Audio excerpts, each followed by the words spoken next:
Good morning children, how are you all. आज हम लोग लेसन नंबर 6 चिट्ठी के सफ़र का दूसरा भाग पढ़ेंगे।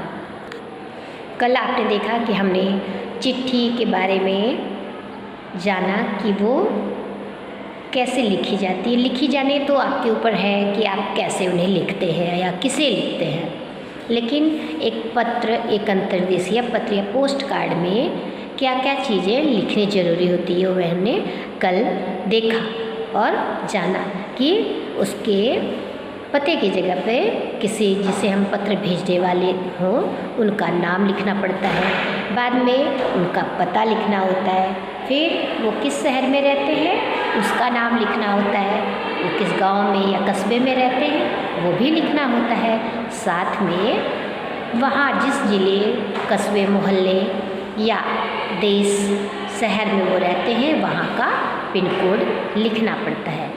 और इसके साथ साथ और किन किन ज़रूरी बातों का ख्याल रखा जाता है ये हम लोग अभी इस पैराग्राफ में पढ़ेंगे और समझेंगे।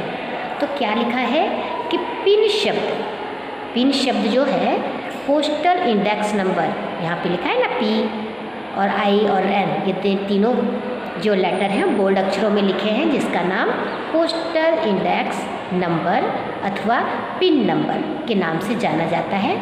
तो pin number postal index number का ही छोटा रूप है। किसी भी जगह का पिन कोड जो होता है वो 6 अंकों का होता है और हर अंक का एक खास स्थानीय अर्थ होता है। अभी उसका क्या स्थानीय अर्थ होता है ये हम आगे समझेंगे।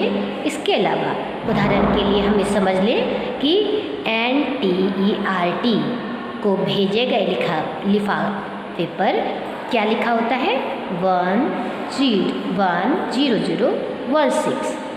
इसमें पहले स्थान पर दिया गया अंक यह बताता है कि यह पिन कोड दिल्ली का है, हरियाणा का, हिमाचल प्रदेश, पंजाब या जम्मू कश्मीर का है।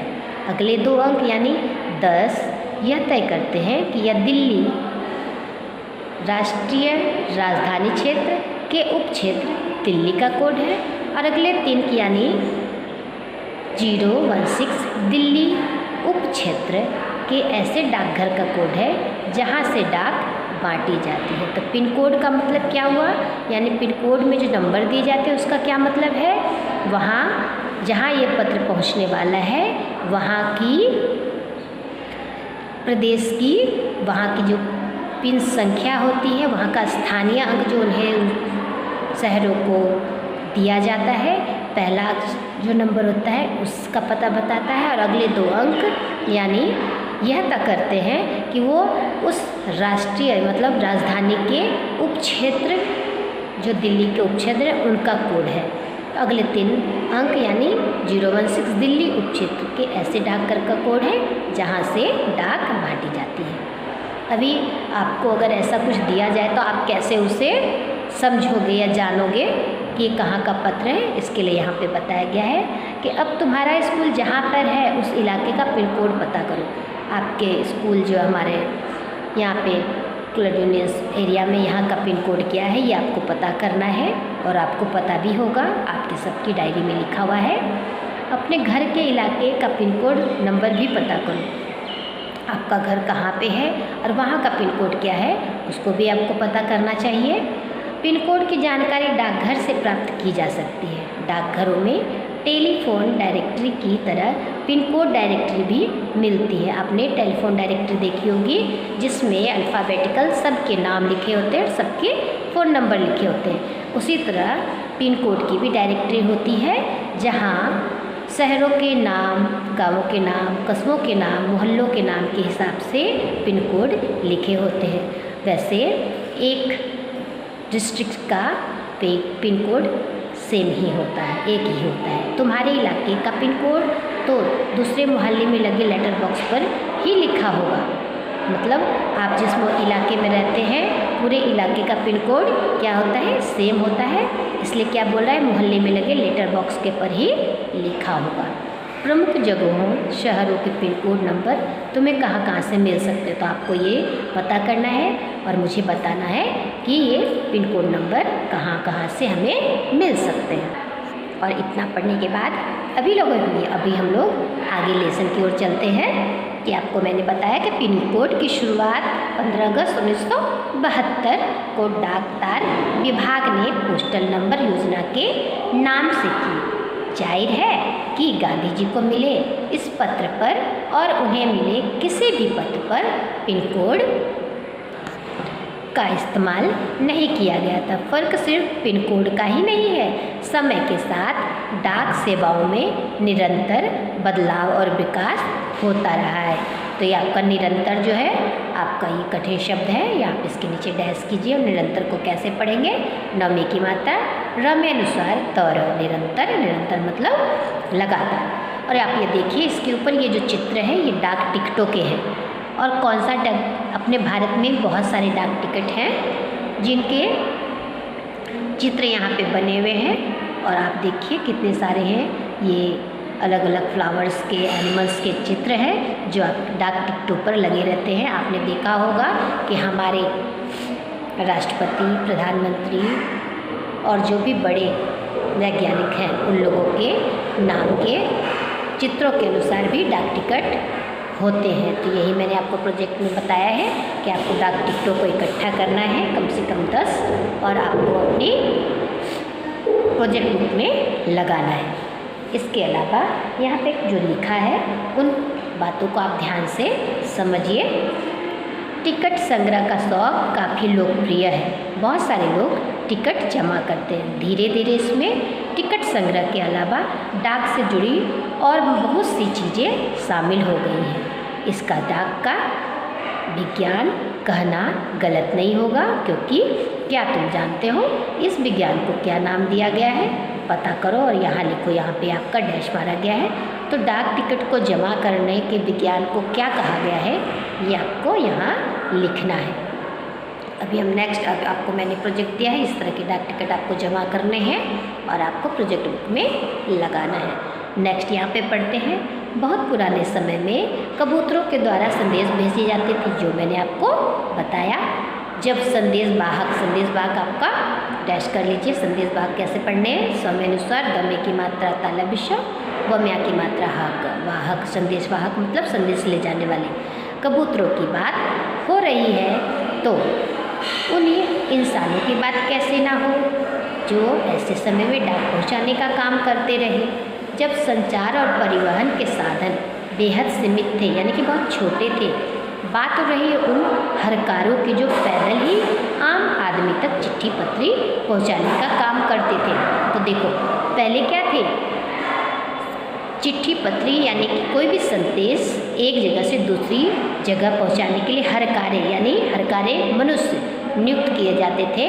तो जैसे कि किसी राजा को दूसरे देश के राजा के पास कोई संदेश भेजना हो तो कोई व्यक्ति वहाँ पे उस चिट्ठी पत्री को लेकर जाता था, जिन्हें हरकारे कहा जाता था। हरकारों को न सिर्फ इस हर तरह की जगहों पर पहुंचना होता था, बल्कि डाक की रक्षा भी करनी होती थी। और साथ में यहाँ पे ये भी लिखा है कि राजा महाराजाओं के पास घुड़सवार हरकारे हुआ करते थे।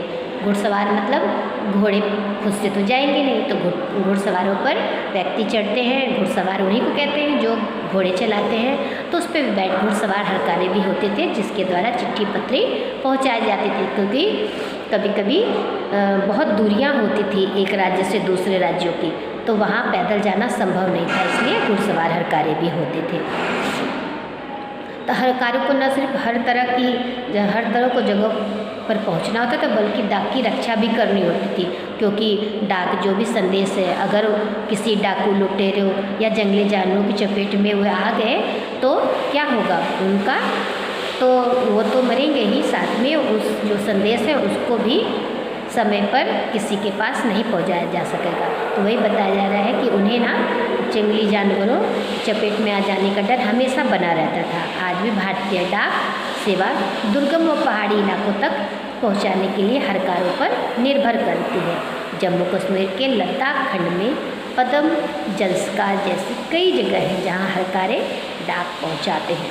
तो ये आपका जंस्कार शब्द जो है इसके नीचे डैश करना है आपको। जंस्कार जगह का नाम है और बहुत ही वहाँ पे पहाड़ी जगह है, इसलिए ऊंची नीचे रास्ते होते हैं, तो हर जगह हर व्यक्ति वहाँ पे नहीं पहुँच सकता, ना ही वहाँ पे घुड़सवारी की जा सकती है। तो वहाँ पे हर कार्य यानी जो मनुष्य होते हैं वही डाक पहुँचाने का आज भी कार्य करते हैं। संस्कार को कैसे पढ़ना है, जो अनुसार शौक संयुक्ता की मात्रा र संस्कार। तो यहाँ पे आपको बताया गया है यही कि पुराने ज़माने में कबूतरों के द्वारा संदेश पहुँचाने का काम किया जाता था, और सारे कबूतर संदेश पहुंचाने का काम नहीं करते। उसमें से कुछ विशेष कबूतर होते हैं जिनको ट्रेनिंग दी जाती है, और वह घूमर कबूतर होते हैं जिन्हें ये सब की ट्रेनिंग दी जाती है और ये सब कार्य कराया जाता है।